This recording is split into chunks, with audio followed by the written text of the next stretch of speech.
Le 15 octobre 1985, Claire Lefebvre préparait tranquillement le dîner dans sa cuisine d'Annecy quand sa vie a basculé en quelques minutes. Sa fille Emma, âgée de 8 mois, dormait paisiblement dans son landau dans le petit jardin derrière la maison. Quand Claire est sortie vérifier sa fille, 5 minutes plus tard, le landau était vide. Emma avait disparu sans laisser la moindre trace. Pendant 10 ans, cette famille a vécu dans l'angoisse et l'incertitude, ne sachant pas si leur petite fille était vivante ou morte. Mais en 1995, une découverte inattendue dans une maison d'Annecy allait révéler une vérité qui dépassait tout ce qu'ils avaient pu imaginer. Ce qui s'est passé ce jour-là et comment Emma a finalement été retrouvée 10 ans plus tard est une histoire qui va vous bouleverser. Avant de continuer avec l'histoire d'Emma Lefebvre, si vous appréciez les mystères troublants comme celui-ci, n'oubliez pas de vous abonner à la chaîne et d'activer les notifications. Nous publions de nouveaux cas chaque semaine qui vous tiendront en haleine. Maintenant, retournons à Annecy en 1985 pour découvrir comment tout a commencé. Annecy, cette perle des Alpes françaises, surnommée la Venise des Alpes, était en octobre 1985 une ville paisible de 50 000 habitants, nichée entre les montagnes et les eaux cristallines du lac d'Annecy. Les canaux qui traversent la vieille ville, les maisons aux façades colorées et l'atmosphère provinciale en faisaient un endroit où tout le monde se connaissait, où les enfants jouaient librement dans les rues, et où les portes restaient souvent ouvertes. Claire Lefebvre, 28 ans, vivait avec son mari Thomas, mécanicien de 31 ans, dans une petite maison de ville, rue de la Gare, non loin du centre historique. C'était une femme douce, aux cheveux châtains, toujours souriante, qui travaillait comme secrétaire dans une petite entreprise locale. Elle avait grandi à Annecy et connaissait tous ses voisins depuis l'enfance. Thomas était un homme travailleur et dévoué, originaire de Lyon, qui s'était installé à Annecy après leur mariage en 1983. Leur fille, Emma, était née le 15 février 1985. Un bébé aux grands yeux bleus et aux boucles blondes qui faisait fondre tout le quartier. C'était un enfant calme et souriant, qui dormait bien et pleurait rarement. Claire l'emmenait partout avec elle dans son landau bleu marine, et les commerçants de la rue Sainte-Claire adorait la voir passer avec sa petite fille. La routine quotidienne de Claire était bien établie. Chaque matin, elle déposait Emma chez sa voisine, Madame Berthe Clément, une retraitée de 68 ans qui gardait quelques enfants du quartier pendant que leurs parents travaillaient. Madame Clément habitait juste 2 maisons plus loin, au numéro 47 de la rue de la Gare, dans une maison bourgeoise avec un grand jardin clos de murs. Berthe Clément était une figure respectée du quartier. Ancienne institutrice ayant enseigné pendant 40 ans à l'école primaire Sainte-Bernadette, elle était connue pour sa gentillesse et sa patience avec les enfants. Veuve depuis 1978, elle avait transformé sa solitude en dévouement pour les familles du quartier. Sa propre fille unique, Marie, était morte à l'âge de 25 ans dans un accident de voiture en 1972, et depuis, elle reportait tout son amour maternel sur les enfants qu'elle gardait. Les habitants du quartier décrivaient Madame Clément comme une femme discrète mais bienveillante, toujours prête à rendre service. Elle était petite et menue, avec des cheveux gris toujours impeccablement coiffés en chignon, et portait invariablement des robes sombres boutonnées jusqu'au cou. Ses yeux bleus, derrière des lunettes à monture dorée, exprimaient une douceur qui rassurait immédiatement les parents. Le mardi 15 octobre 1985 avait commencé comme tous les autres jours. Claire avait déposé Emma chez Madame Clément vers 8 heures du matin avant de partir travailler. La journée d'automne était fraîche, mais ensoleillée, avec ce ciel bleu caractéristique des Alpes qui faisait scintiller les eaux du lac d'Annecy. Comme chaque soir, Claire était venue récupérer Emma vers 17h30. Le bébé dormait profondément, enveloppé dans sa petite couverture rose tricotée par Madame Clément elle-même. « Elle a été sage comme une image », avait dit la vieille dame avec son sourire habituel. « Elle a bien mangé et a fait une longue sieste cet après-midi. » De retour chez elle, Claire avait installé Emma dans son landau dans le petit jardin derrière la maison. C'était leur rituel du soir. Pendant que Claire préparait le dîner, Emma profitait de l'air frais dans son landau, protégée du vent par les murs du jardin. La cuisine donnait directement sur ce petit espace clos, et Claire pouvait surveiller sa fille tout en cuisinant. Ce soir-là, Claire préparait un pot-au-feu, le plat préféré de Thomas. Elle avait commencé par faire revenir les légumes vers 18 heures quand Emma s'était endormie dans son landau. Le jardin était parfaitement sécurisé, entouré de murs de pierre de 2 mètres de hauteur, avec une seule entrée par la cuisine. C'était un espace minuscule, d'à peine 10 mètres carrés, mais suffisant pour que le landau soit à l'abri et qu'Emma puisse respirer l'air pur. À 18h15, Claire était sortie vérifier si Emma avait assez chaud. Le bébé dormait paisiblement, ses petites mains dépassant de la couverture. Claire avait ajusté la capote du landau pour protéger sa fille du vent qui se levait et était retournée à sa cuisine. Absorbée par sa préparation, elle avait perdu la notion du temps. Les oignons grésillaient dans la poêle et elle s'affairait à éplucher les carottes quand elle entendit Thomas rentrer du travail vers 18h45. « Ça sent bon !» avait-il lancé en embrassant sa femme. « Et notre petite princesse ? Elle dort dans le jardin ?» avait répondu Claire. « Tu peux aller la voir si tu veux, mais ne la réveille pas. » Thomas s'était sorti dans le jardin pour saluer sa fille comme il le faisait chaque soir. Quelques secondes plus tard, Claire entendit sa voix, changée, tendue. « Claire, Claire, viens vite !»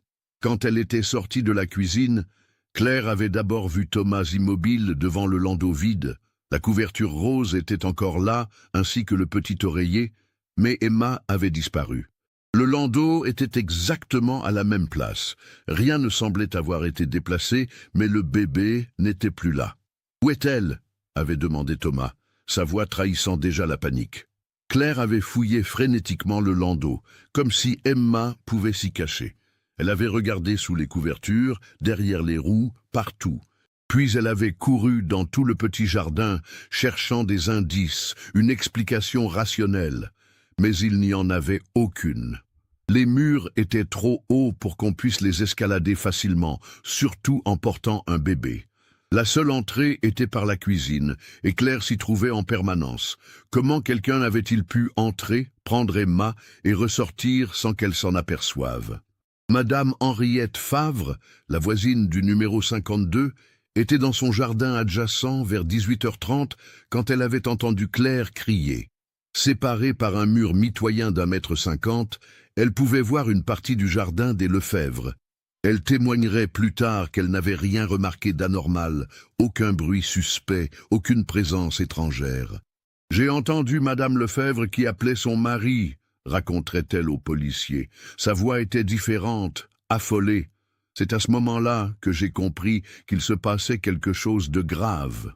À 19h05, Thomas téléphonait à la gendarmerie d'Annecy depuis la cuisine, ses mains tremblant tellement qu'il avait du mal à composer le numéro. « Notre bébé a disparu », répétait-il dans le combiné. « Elle était dans son landau il y a une demi-heure, maintenant elle n'est plus là. » Les premiers gendarmes arrivèrent rue de la Gare à 19h20, menés par le brigadier-chef Jean-Paul Martel, un homme d'expérience de 45 ans qui connaissait bien Annecy et ses habitants.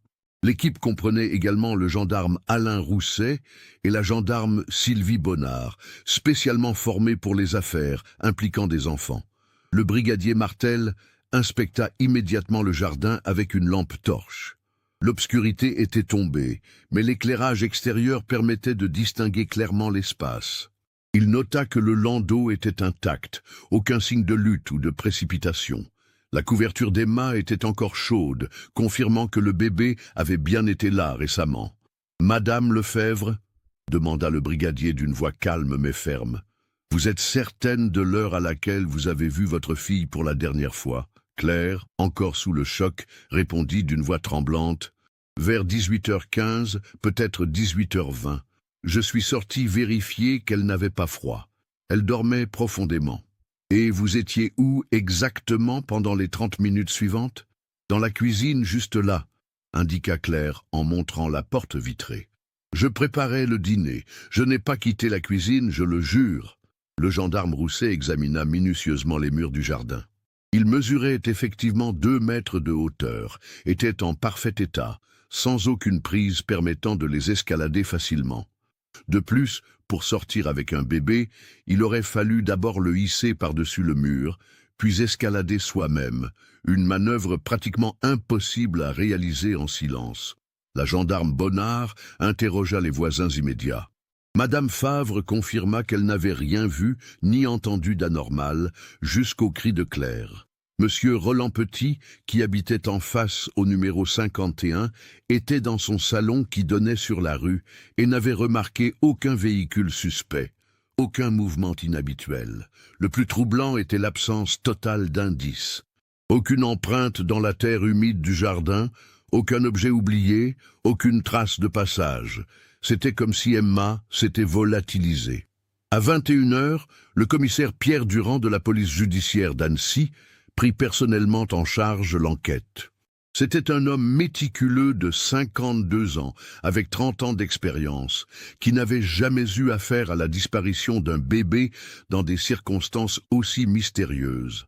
Dans ce type d'affaires, expliqua-t-il à ses collègues, les premières heures sont cruciales. Soit il s'agit d'un enlèvement crapuleux, et dans ce cas nous recevrons rapidement une demande de rançon, soit c'est plus complexe. L'hypothèse privilégiée était celle d'un enlèvement par des inconnus, possiblement liés à un trafic d'enfants. En 1985, plusieurs réseaux de ce type avaient été démantelés en Europe, et la presse parlait régulièrement de bébés volés pour être vendus à des couples stériles. Une enquête de voisinage approfondie fut lancée dès le lendemain matin. Tous les habitants de la rue de la Gare et des rues adjacentes furent interrogés. Les témoignages recueillis dressaient le portrait d'une famille normale, aimante, sans ennemis ni problèmes financiers qui pourraient motiver un enlèvement. Madame Clément, qui avait gardé Emma dans la journée, fut évidemment interrogée en priorité. « C'est affreux !» répétait-elle aux enquêteurs, ses yeux bleus embués de larmes. « Cette petite Emma était comme ma propre petite-fille. Qui peut faire une chose pareille à un bébé innocent ?» Elle confirma que la journée s'était déroulée normalement, qu'Emma avait été sage et qu'elle l'avait rendue à sa mère vers 17h30 comme d'habitude. Elle dormait si profondément, ajoutait-elle. J'ai même dit à Claire qu'elle pourrait la laisser dormir dehors. L'air frais est bon pour les enfants. Les enquêteurs vérifièrent minutieusement l'emploi du temps de Madame Clément pour la soirée du 15 octobre. Elle affirma être restée chez elle toute la soirée, avoir préparé son dîner vers 19h et regardé le journal télévisé. Aucun voisin ne l'avait vu sortir, et son témoignage semblait cohérent. Les jours qui suivirent la disparition d'Emma transformèrent la rue de la Gare en un balai incessant d'enquêteurs, de journalistes et de curieux. La presse locale s'empara rapidement de l'affaire, titrant sur l'énigme du bébé volatilisé et le mystère d'Annecy qui défie la logique. Claire sombra dans une dépression profonde. Elle ne pouvait plus rester seule dans la cuisine, hantée par les derniers instants où elle avait vu sa fille. Thomas dut prendre un congé de son travail pour s'occuper d'elle et gérer les contacts avec la police. Le jeune couple, qui coulait des jours heureux, se retrouvait pris dans un cauchemar dont il ne parvenait pas à sortir. « Je me réveille chaque matin en espérant que c'est un mauvais rêve », confiait Claire au commissaire Durand lors d'un de ses nombreux interrogatoires. « Et puis je réalise qu'Emma n'est vraiment plus là, et j'ai l'impression que mon cœur va s'arrêter. » Les enquêteurs explorèrent toutes les pistes imaginables. Ils vérifièrent les antécédents de tous les hommes du quartier, cherchèrent d'éventuels pédophiles dans la région, contactèrent Interpol pour savoir si des réseaux de trafic d'enfants étaient actifs dans la région. Ils interrogèrent les employés de l'hôpital où était née Emma, au cas où quelqu'un aurait eu accès à son dossier médical. L'hypothèse d'un enlèvement par une femme stérile, obsédée par l'idée d'avoir un enfant, fut également étudiée. Plusieurs psychologues consultés par la police expliquèrent que ce type de comportement existait, des femmes qui s'appropriaient le bébé d'une autre pour combler leur désir de maternité. Madame Clément se révéla être un soutien précieux pour la famille éprouvée. Chaque jour, elle venait prendre des nouvelles de Claire et Thomas, apportant des plats cuisinés et offrant une épaule compatissante. « Cette pauvre petite Claire, » disait-elle aux voisins, « je n'arrive pas à imaginer ce qu'elle traverse. Perdre son enfant de cette façon. » Sa présence réconfortante contrastait avec l'atmosphère tendue qui régnait dans le quartier. Certains voisins commençaient à se méfier les uns des autres, à verrouiller leurs portes plus soigneusement, à surveiller leurs enfants avec une vigilance nouvelle. L'innocence d'Annecy avait pris un coup. Au bout de 6 mois, l'enquête officielle ralentit faute d'éléments nouveaux. Le commissaire Durand n'abandonna jamais complètement le dossier, mais il dut admettre que sans nouvelles pistes, les chances de retrouver Emma vivante diminuaient drastiquement. Dans ce métier, expliquait-il à ses collègues, on apprend que certaines affaires restent sans solution, mais celle-ci me hante particulièrement. Un bébé ne disparaît pas dans la nature sans laisser de traces. Thomas reprit son travail au garage, mais ses collègues notaient qu'il n'était plus le même homme. Ses cheveux avaient grisonné prématurément, et il avait développé une habitude nerveuse de regarder constamment par-dessus son épaule, comme s'il cherchait encore sa fille partout où il allait. Claire, elle, ne se remit jamais vraiment. Elle retourna travailler au bout d'1 an, mais ses amis la trouvaient changée, distante, comme si une partie d'elle était restée prisonnière de ce soir d'octobre 1985. Elle parlait souvent d'Emma au présent, comme si sa fille était juste partie en voyage et allait revenir d'un moment à l'autre. Le couple déménagea finalement en 1988, ne supportant plus de vivre dans la maison où ils avaient perdu leur enfant.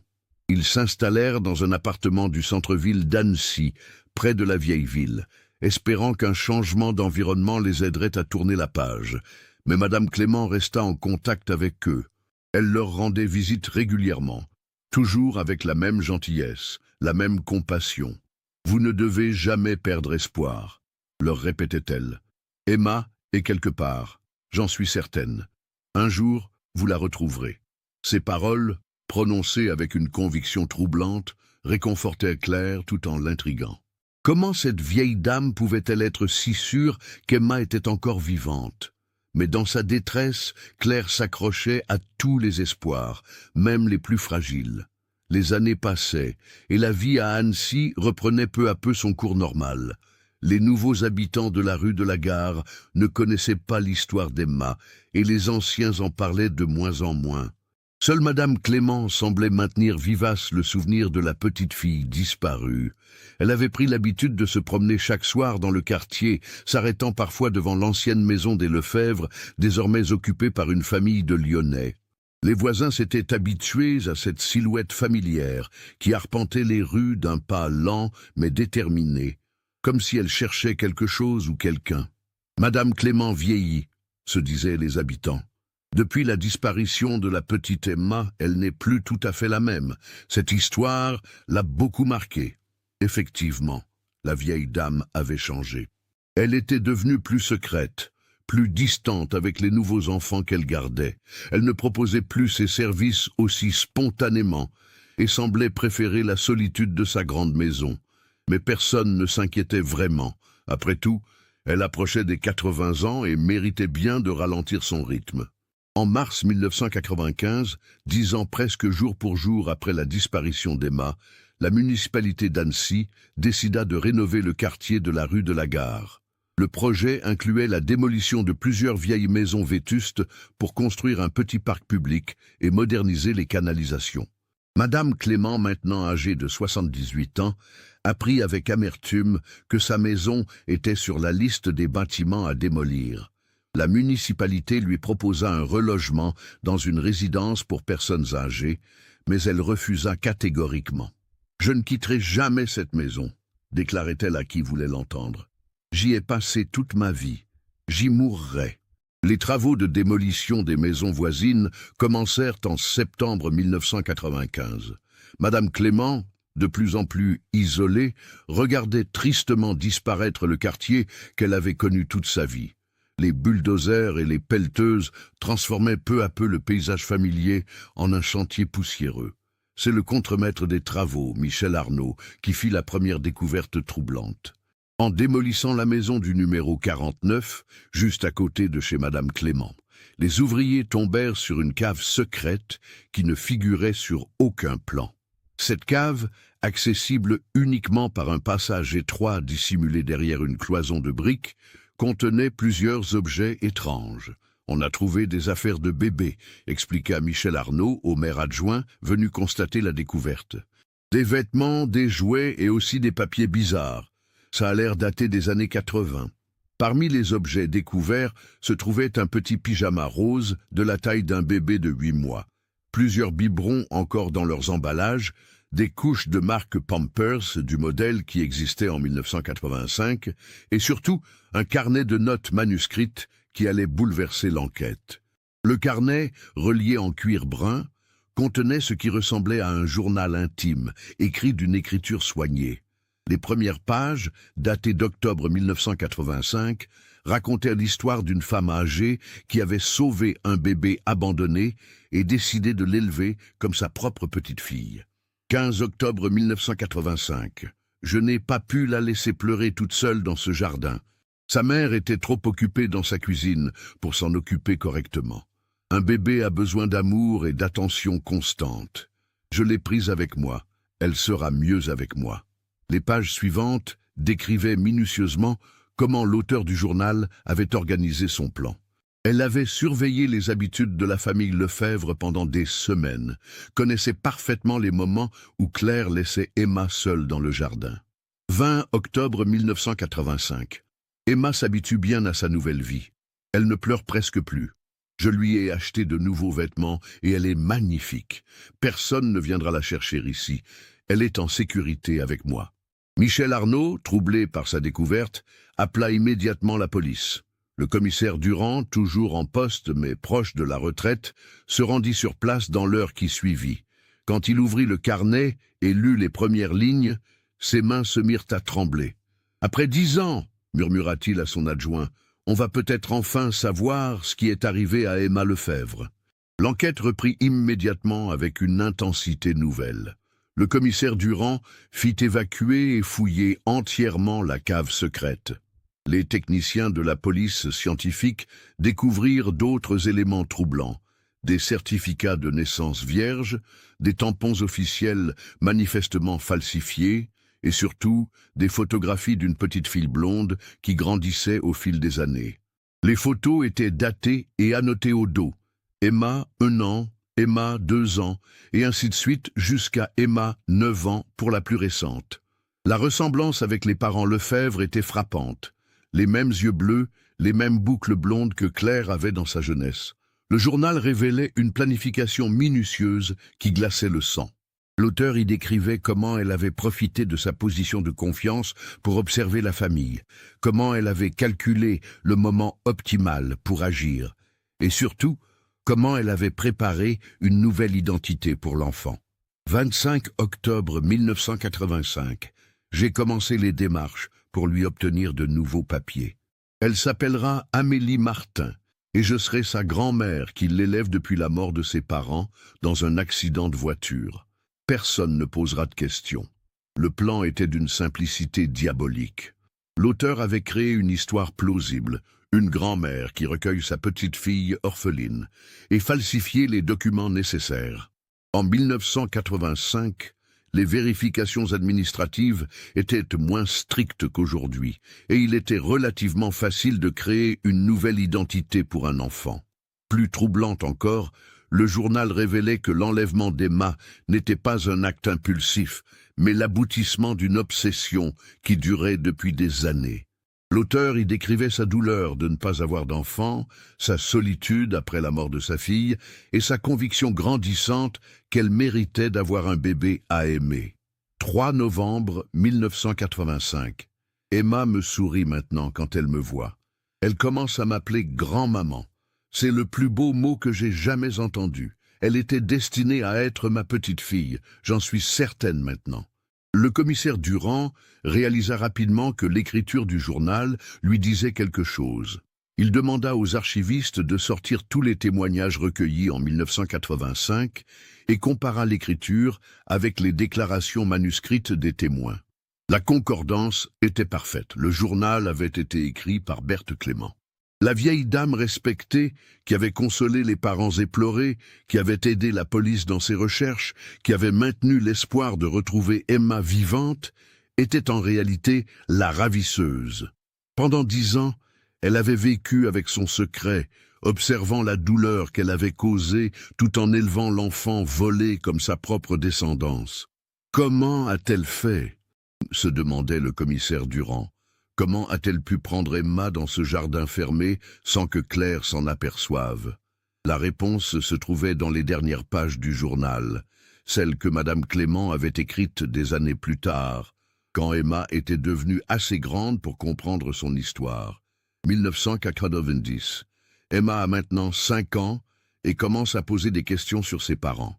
Je lui ai raconté qu'ils étaient morts dans un accident quand elle était bébé et qu'elle est venue vivre avec moi parce que j'étais sa seule famille. Elle accepte cette explication, mais parfois elle fait des cauchemars et appelle « maman » dans son sommeil. Ces moments me brisent le cœur. Le journal révélait également comment Madame Clément avait organisé sa fuite d'Annecy. Dès novembre 1985, prétextant des problèmes de santé, elle avait cessé de garder les enfants du quartier et s'était progressivement isolée. En février 1986, elle avait annoncé à ses voisins qu'elle partait vivre chez une cousine à Chambéry pour se faire soigner. En réalité, elle s'était installée dans un petit village des Bauges, près d'Aix-les-Bains, sous l'identité de Berthe Martin, grand-mère d'Amélie Martin. Elle avait loué une petite maison isolée où elle pouvait élever Emma, loin des regards indiscrets. Mais pourquoi était-elle revenue à Annecy? Le journal l'expliquait. 1993. Emma grandit et devient de plus en plus curieuse sur ses origines. Elle ressemble tellement à sa vraie mère que j'ai peur qu'on nous reconnaisse si nous restons trop longtemps au même endroit. Mais je ne peux pas supporter l'idée de la perdre. Elle est tout ce qui me reste. Le commissaire Durand comprit alors l'ampleur de la manipulation. Madame Clément était revenue à Annecy en 1994, officiellement pour finir ses jours dans sa maison d'enfance, mais en réalité pour surveiller les parents d'Emma et s'assurer qu'ils n'avaient pas abandonné leurs recherches. Le plus choquant était de découvrir qu'elle avait continué à rendre visite à Claire et Thomas, offrant son soutien et ses encouragements, tout en sachant parfaitement où se trouvait leur fille. Cette cruauté psychologique dépassait l'entendement. Mais où était Emma maintenant? Le journal ne donnait aucune indication sur sa localisation actuelle. Les dernières entrées dataient de 1994, quand Madame Clément avait décidé de revenir à Annecy. Depuis, plus rien. Le commissaire Durand se dirigea immédiatement vers la maison de Madame Clément, accompagné de 4 gendarmes. Il était 14 heures quand ils frappèrent à la porte du numéro 47, rue de la Gare. Personne ne répondit. Les voisins expliquèrent qu'ils n'avaient pas vu la vieille dame depuis plusieurs jours. « Elle sort de moins en moins », dit Madame Favre. « La semaine dernière, je l'ai aperçue qui chargeait des valises dans sa voiture. J'ai pensé qu'elle partait peut-être en vacances. » L'un des gendarmes fit le tour de la maison et découvrit que la porte de derrière était entr'ouverte. À l'intérieur, l'habitation semblait avoir été vidée à la hâte. Il manquait des vêtements dans les armoires, des objets personnels sur les étagères, et surtout, la voiture de Madame Clément n'était pas dans le garage. Sur la table de la cuisine, une lettre était posée, adressée à la police d'Annecy.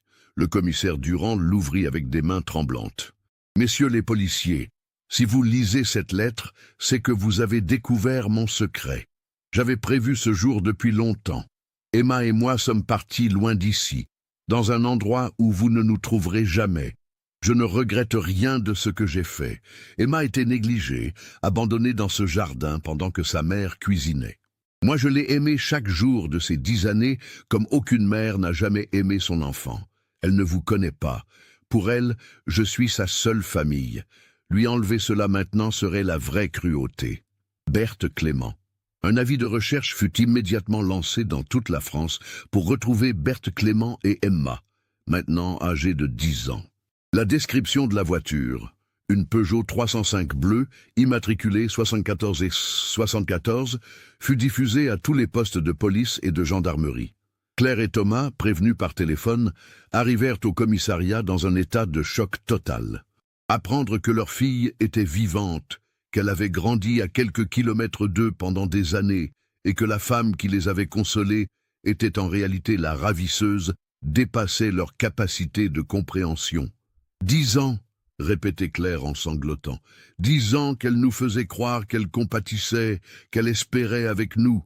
Comment peut-on être aussi cruel? Thomas, lui, oscillait entre la rage et l'espoir. Où est ma fille maintenant? Qu'est-ce qu'elle lui a raconté sur nous? Emma se souvient-elle de nous? Le commissaire Durand tenta de les rassurer. Nous allons la retrouver. Madame Clément a 78 ans. Elle ne peut pas aller très loin avec une enfant de 10 ans. Et maintenant que nous savons qu'Emma est vivante, nous avons tous les moyens de police à notre disposition. L'enquête révéla que Madame Clément avait retiré toutes ses économies de la banque la semaine précédente. Environ 150 000 francs, une somme considérable pour l'époque.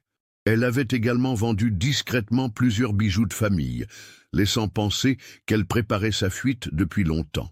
Les enquêteurs découvrirent aussi qu'elle avait loué une maison à Talloires, au bord du lac d'Annecy, sous le nom d'Amélie Martin. Cette location récente suggérait qu'elle n'était pas partie très loin, du moins initialement.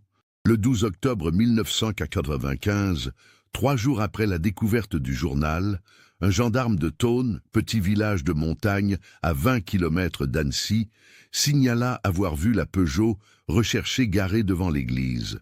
Quand les renforts arrivèrent, la voiture était vide, mais les habitants du village confirmèrent avoir vu une vieille dame avec une fillette blonde entrer dans l'église vers 15 heures. Le père Augustin Lemaire, curé de Thônes, accepta de parler aux policiers.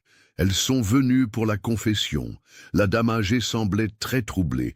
Elle voulait absolument parler à un prêtre. La petite fille attendait sagement sur un banc. Elle lisait un livre. « Qu'est-ce qu'elle vous a dit ?» demanda le commissaire Durand. « Je ne peux pas trahir le secret de la confession, » répondit le prêtre, « mais je peux vous dire qu'elle cherchait le pardon pour des actes qu'elle estimait justifiés par l'amour, et elle m'a demandé s'il était possible de racheter 10 années de bonheur par une vie de prison. » Cette information confirma que Madame Clément savait que sa fuite touchait à sa fin. Mais où était-elle maintenant? La réponse vint le lendemain matin. Un randonneur découvrit la Peugeot bleue abandonnée sur un chemin forestier près du col de la Forclaz, à 1100 mètres d'altitude. Les portières n'étaient pas verrouillées, et à l'intérieur, les gendarmes trouvèrent les affaires personnelles de Madame Clément et d'Emma, et des vêtements, des livres scolaires, et une photographie de la fillette souriante dans les bras de la vieille dame. Au dos de la photo, une inscription récente: Emma et grand-maman, été 1995, nos derniers moments de bonheur. Les recherches en montagne commencèrent immédiatement. Une centaine de gendarmes, pompiers et bénévoles ratissèrent la zone, aidés par des chiens de recherche et un hélicoptère. Le col de la Forclaz était un endroit symbolique pour Berthe Clément.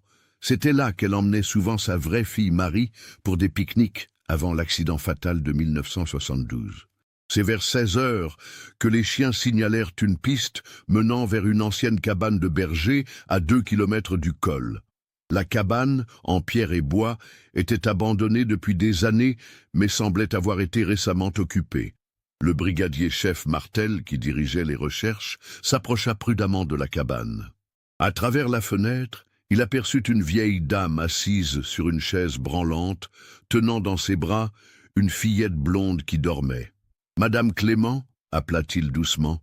La vieille dame leva les yeux vers lui. Son visage, creusé par l'âge et la fatigue, exprimait une résignation paisible. « Je savais que vous finiriez par nous trouver, » dit-elle d'une voix calme. « Emma dort. Elle est fatiguée par toute cette marche. S'il vous plaît, ne la réveillez pas brutalement. » Le brigadier entra lentement dans la cabane, suivi par 2 de ses collègues. Emma dormait effectivement, la tête posée sur l'épaule de celle qu'elle appelait grand-maman depuis 10 ans. « Emma, » murmura Madame Clément, en caressant doucement les cheveux de la fillette, « il faut te réveiller maintenant. Ces messieurs veulent te parler. » Emma ouvrit ses grands yeux bleus, les mêmes que sa mère Claire, et regarda avec curiosité les uniformes des gendarmes. Elle ne semblait pas effrayée, plutôt intriguée par cette situation inhabituelle. « Qu'est-ce qui se passe, grand-maman » demanda-t-elle de sa voix claire d'enfant de 10 ans. Madame Clément la serra plus fort contre elle, comme si elle voulait graver ce moment dans sa mémoire pour l'éternité. Ces messieurs vont te ramener chez tes vrais parents, ma chérie, dit-elle, sa voix se brisant malgré ses efforts pour rester calme. Je t'ai menti pendant toutes ces années. Tes parents ne sont pas morts dans un accident. Ils sont vivants, et ils t'ont cherché depuis que tu étais bébé. Emma fronça les sourcils, ne comprenant pas immédiatement la portée de ses paroles. « Mais tu es ma grand-maman, protesta-t-elle. Tu me l'as toujours dit. Non, ma chérie, répondit Berthe Clément, les larmes coulant maintenant librement sur ses joues ridées. Je ne suis pas ta vraie grand-mère. Ton vrai nom n'est pas Amélie Martin, c'est Emma Lefebvre. Et tes vrais parents t'aiment plus que tout au monde. » Le retour d'Emma à Annecy fut aussi bouleversant qu'espéré. Claire et Thomas attendaient au commissariat quand les gendarmes amenèrent leur fille, maintenant âgée de 10 ans et demi. La fillette qu'ils avaient perdue comme bébé était devenue une petite fille aux longs cheveux blonds, aux yeux bleus identiques à ceux de sa mère, mais qui ne les reconnaissait absolument pas. Le premier regard entre Emma et ses parents biologiques fut déchirant. Claire, qui avait imaginé ce moment pendant 10 ans, se retrouvait face à une enfant qui la regardait avec la politesse distante qu'on réserve aux étrangers. Emma se cachait derrière la jupe d'une assistante sociale, observant avec méfiance ces adultes qui prétendaient être ses parents. « Bonjour », dit finalement Emma d'une petite voix. « Les gendarmes m'ont dit que vous étiez mon papa et ma maman d'avant, mais je ne me souviens pas de vous. » Ces mots, prononcés avec l'innocence d'une enfant, brisèrent le cœur de Claire. Comment reprocher à sa fille de ne pas se souvenir de ses premiers mois de vie? Comment lui expliquer 10 années d'amour et d'angoisse? Thomas s'agenouilla à la hauteur d'Emma et lui montra une photographie qu'il gardait toujours dans son portefeuille. Celle d'un bébé de 8 mois aux boucles blondes, souriant dans les bras de ses parents. « C'est toi, Emma, » dit-il doucement. « Tu étais notre petite fille et tu l'es toujours. Nous ne t'avons jamais oublié, pas un seul jour. » Emma examina attentivement la photo, puis regarda alternativement Claire et Thomas, cherchant à retrouver les visages du couple jeune sur ce cliché vieux de 10 ans. « Vous avez l'air différent, » dit-elle finalement. « Vous êtes plus vieux maintenant. » Cette remarque innocente fit sourire Thomas malgré l'émotion. « Oui, nous avons vieilli. Toi aussi tu as grandi. Mais notre amour pour toi n'a jamais changé. » L'adaptation ne fut pas simple. Emma avait vécu 10 années avec Berthe Clément, qu'elle aimait sincèrement comme sa grand-mère. Apprendre que toute son histoire personnelle était un mensonge, que celle qui l'avait élevée l'avait en réalité kidnappée, était un traumatisme considérable pour une enfant de son âge. Les psychologues qui suivirent Emma expliquèrent à Claire et Thomas qu'ils devaient être patients. Emma a développé un attachement réel pour Madame Clément, leur dit le docteur Martineau, psychiatre spécialisé dans l'enfance.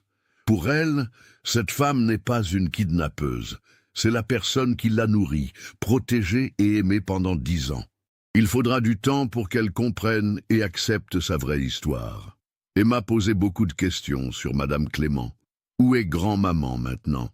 Est-ce qu'elle va en prison? Est-ce qu'elle était méchante? Ces questions étaient autant de défis pour Claire et Thomas, qui devaient expliquer l'inexplicable sans détruire l'amour qu'Emma portait à celle qui l'avait élevée. Claire choisit la vérité, adaptée à l'âge de sa fille. Madame Clément aimait vraiment Emma, mais elle a fait quelque chose de mal en te prenant à nous quand tu étais bébé. Elle était très triste d'avoir perdu sa propre fille, et elle pensait que t'aimer pourrait guérir sa tristesse. Maintenant, elle doit être punie pour ce qu'elle a fait, mais cela ne veut pas dire qu'elle ne t'aimait pas. Berthe Clément, elle, fut jugée en mars 1996 par le tribunal correctionnel d'Annecy. Âgée de 69 ans, affaiblie par des mois de détention, elle comparaissait pour enlèvement et séquestration de mineurs. Son avocat plaida la responsabilité diminuée due à son grand âge et au traumatisme causé par la mort de sa fille en 1972. Pendant tout le procès, Madame Clément maintint qu'elle avait agi par amour. « Emma était négligée », répétait-elle. « Je l'ai sauvée d'une vie sans attention. Regardez comme elle a grandi, comme elle est intelligente et équilibrée. Je lui ai donné 10 années de bonheur. » Ces déclarations indignaient Claire et Thomas, mais les psychologues confirmaient qu'Emma avait effectivement reçu une éducation aimante. Paradoxalement, La kidnappeuse avait été une excellente mère de substitution, ce qui rendait la situation encore plus complexe. Emma demanda à ses parents si elle pouvait écrire une lettre à Madame Clément.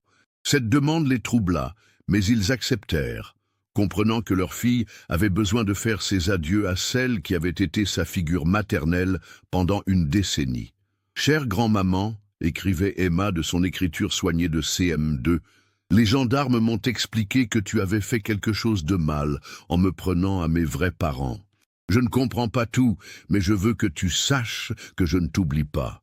Tu m'as appris à lire, à faire du vélo, et tu me chantais des chansons le soir. Merci pour tout cela. J'espère que tu ne seras pas trop triste en prison. Emma. » Cette lettre fut lue au procès et émut toute l'assistance. Même le procureur, qui réclamait une peine ferme, reconnut que l'affaire présentait une complexité émotionnelle rare. Berthe Clément fut finalement condamnée à 5 ans de prison avec sursis, compte tenu de son grand âge et de l'absence d'antécédents. Elle mourut 6 mois plus tard dans une maison de retraite médicalisée, emportant avec elle les secrets et les remords de 10 années de mensonges. Pour Emma, maintenant âgée de 11 ans, la vraie vie commençait. Elle apprenait à connaître ses parents biologiques, découvrait qu'elle avait des grands-parents maternels qui l'adoraient, des oncles et tantes qui avaient pleuré sa disparition. Toute une famille qui s'était agrandie d'une fillette qui leur était revenue après 10 ans d'absence. Les premières années furent difficiles. Emma faisait parfois des cauchemars, appelait encore grand-maman dans son sommeil et traversait des périodes de colère contre le mensonge qui avait construit sa petite enfance. Mais l'amour patient de Claire et Thomas, aidé par un suivi psychologique adapté, permit progressivement à la famille de se reconstruire.